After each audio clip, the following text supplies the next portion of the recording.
दोस्तों, हाल ही में साइक्लोन ताउते भारत के पश्चिमी तटों पर तबाही मचा के गया। एक और साइक्लोन जिसका नाम है यास, वो भारत के पूर्वी तटों पर तबाही मचाने के लिए तैयार बैठा है।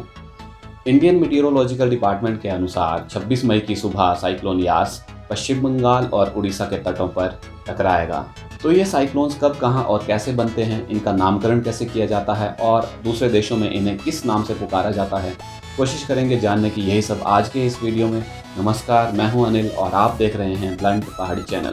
आप लोगों ने देखा होगा कि साइक्लोन्स को अक्सर ट्रॉपिकल साइक्लोन्स भी कहते हैं। ऐसा इसलिए क्योंकि ये साइक्लोन्स अक्सर ट्रॉपिकल रीजन में ही बनते हैं। धरती पर ट्रॉपिक ऑफ कैंसर और ट्रॉपिक ऑफ कैप्रिकॉर्न के बीच में जो एरिया होता है उसे कहते हैं ट्रॉपिकल एरिया। हिंदी में बोलूँ तो उष्णकटिबंधीय क्षेत्र। ये ट्रॉपिकल एरिया अक्सर गर्म बना रहता है क्योंकि यहाँ सूर्य की किरणें सीधी पड़ती हैं। क्योंकि ट्रॉपिकल रीजन गर्म होता है इसलिए यहाँ हवाएं भी गर्म होती हैं। गर्म हवाएं हल्की होती हैं और ऊपर उठती हैं, इसलिए ट्रॉपिकल एरियाज में लो प्रेशर ऑफ एयर बना रहता है। जहाँ हवाएं ठंडी होती हैं वहाँ हाई प्रेशर ऑफ एयर बनता है, इसलिए नॉर्थ पोल और south pole high air pressure zones हैं। एक सिद्धांत हम सब ने पढ़ा है कि हवाएं हाई प्रेशर से लो प्रेशर की ओर ट्रैवल करती हैं। क्योंकि पोल्स हाई प्रेशर जोन्स हैं और इक्वेटर लो प्रेशर जोन है, इसलिए हवाएं पोल्स से इक्वेटर की ओर आती हैं। हम सब जानते हैं कि अर्थ वेस्ट टू ईस्ट घूमती है, इसलिए हवाएं नॉर्दर्न हेमिस्फीयर में राइट साइड को डिफ्लेक्ट करती हैं और सदर्न हेमिस्फीयर में लेफ्ट साइड को डिफ्लेक्ट करती हैं।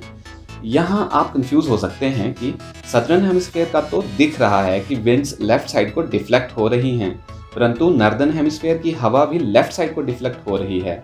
देखिए, स्क्रीन में तो नॉर्थ हेमिस्फीयर की हवाएं लेफ्ट साइड को डिफ्लेक्ट होती दिख रही हैं, परंतु यहाँ विंड की डायरेक्शन नॉर्थ पोल से इक्वेटर की ओर है।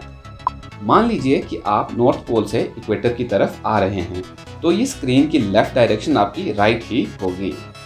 तो दोस्तों, अर्थ की रोटेशन की वजह से जो फोर्स जनरेट होता है उसे कहते हैं कॉरियोलिस फोर्स, और ये फोर्स पोल से इक्वेटर की ओर आने वाली हवाओं पे परपेंडिकुलरली एक्ट करता है, जिस वजह से ये हवाएं डिफ्लेक्ट होती हैं। गर्म ओशियंस के ऊपर लो प्रेशर एरिया बन जाता है क्योंकि वहाँ गर्म हवा ऊपर उठती है। गर्म हवा के ऊपर उठने से बनी खाली स्पेस को भरने के लिए आसपास की ठंडी हवा तेजी से अंदर की ओर आती है। ऊपर उठने वाली गर्म हवा मॉइस्चर से भरी होती है। ठंडा होकर ये मॉइस्चर बूंदों में कन्वर्ट होता है और एक्स्ट्रा हीट को छोड़ देता है, जिसे कहते हैं लेटेंट हीट। इस हीट के कारण ओशियन का तापमान और बढ़ जाता है तथा और ज्यादा मॉइस्चर से भरी गर्म हवाएं ऊपर उठने लगती हैं। इस क्रिया के निरंतर चले रहने से खूब सारे बादल बनते हैं और इस तरह साइक्लोन बड़ा हो जाता है। नॉर्दर्न हेमिस्फीयर में साइक्लोन की डायरेक्शन एंटी क्लॉकवाइज होती है। मैंने आपको बताया था कि कोरियोलिस फोर्स की वजह से नॉर्दर्न हेमिस्फीयर में हवाएं दाईं ओर को मुड़ती हैं और लो प्रेशर जोन में बने वॉइड की ओर भागती हैं, इसलिए एंटी क्लॉकवाइज डायरेक्शन बनाती हैं। सदर्न हेमिस्फीयर में हवाएं बाईं ओर को मुड़ती हैं और लो प्रेशर जोन की तरफ भागती हुई क्लॉकवाइज डायरेक्शन बनाती हैं, इसलिए सदर्न हेमिस्फीयर में साइक्लोन्स की डायरेक्शन क्लॉकवाइज होती है। साइक्लोन्स हमेशा ओशियंस में ही बनते हैं क्योंकि वहाँ पर उन्हें खूब सारी मॉइस्चर की सप्लाई मिलती है। जमीन पर आते ही साइक्लोन समाप्त हो जाता है क्योंकि मॉइस्चर की सप्लाई बंद हो जाती है और धीरे धीरे साइक्लोन समाप्त होने लगता है। जमीन पर आकर जहाँ ये साइक्लोन्स टकराते हैं उसे कहते हैं लैंडफॉल एरिया। साइक्लोन्स का एवरेज डायमीटर 150 से 200 किलोमीटर होता है, लेकिन अरब सागर और बंगाल की खाड़ी में उठने वाले कुछ साइक्लोन्स का डायमीटर 600 से 1200 किलोमीटर भी मापा गया है। ऐसा माना जाता है कि भविष्य में साइक्लोन्स का आना बढ़ता जाएगा क्योंकि ग्लोबल वार्मिंग के कारण पृथ्वी का तापमान लगातार बढ़ रहा है। ओशियंस गर्म हो रहे हैं और हम जानते हैं कि गर्म ओशियन साइक्लोन्स की फॉर्मेशन को बढ़ावा देते हैं। साइक्लोन्स को अलग अलग देशों में अलग अलग नामों से जाना जाता है। साउथ चाइना सी और वेस्टर्न पैसिफिक ओशियन में इन्हें टाइफून्स कहा जाता है। ऑस्ट्रेलिया में इन्हें विली विलीज कहा जाता है। अमेरिका और अटलांटिक ओशियन में इन्हें हरिकेन्स कहा जाता है। हम देखते हैं कि जब भी कोई साइक्लोन आता है तो उसे एक नाम दिया जाता है और ये नाम हर बार अलग होता है।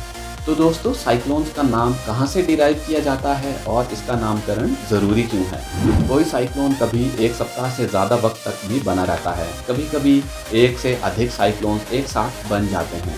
तो इन साइक्लोन्स के बारे में वार्निंग सिग्नल्स देने में, इन्हें ट्रैक करने में और इनके बारे में रिपोर्ट करने में कोई कंफ्यूजन, कोई दिक्कत ना हो, इसलिए इन्हें नाम दिए जाते हैं।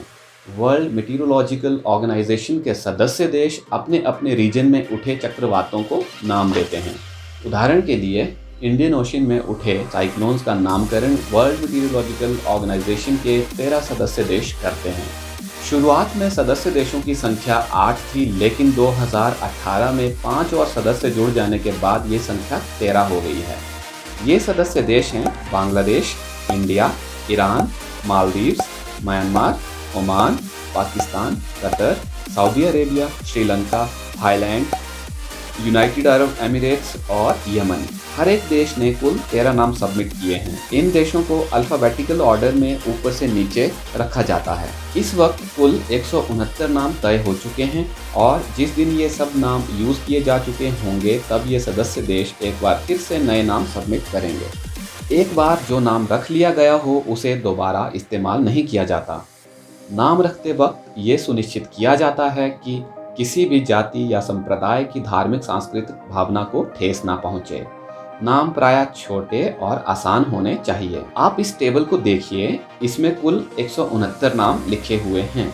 सबसे पहले कॉलम 1 के नामों को इस्तेमाल किया जाएगा, फिर कॉलम 2 को, और इस तरह ये क्रम चलता रहेगा। हाल ही में आए साइक्लोन का नाम ताउते था, जो कि म्यांमार ने सुझाया था। आने वाले साइक्लोन का नाम यास है, जो कि ओमान द्वारा दिया हुआ नाम है। इंडियन ओशन रीजन में अगला कोई साइक्लोन आएगा तो उसका नाम होगा गुलाब, उसके बाद वाले का नाम होगा शाहीन, सबसे आखिर में नाम होगा समा, और फिर उसके बाद एक नया टेबल नए नामों के साथ आएगा। इस टेबल में आप देख सकते हैं कि भारत द्वारा सुझाए गए 13 नाम हैं और ये नाम हैं गति, तेज, मुरासू, आग, व्योम, झर, प्रवाहो, नीर, प्रभंजन, घूर्णी, अम्बुद, जल्दी और वेग। तो दोस्तों, ये थी कुछ जानकारी चक्रवाती तूफानों के बारे में। आशा करता हूँ कि मैं आपको ये अच्छे से समझा पाया हूँ। अगर आपको ये वीडियो पसंद आई है तो कृपया इसे लाइक करें, शेयर करें और सब्सक्राइब करें मेरे चैनल को। और हाँ, कमेंट्स में अपनी राय देना ना भूलें। जय हिंद।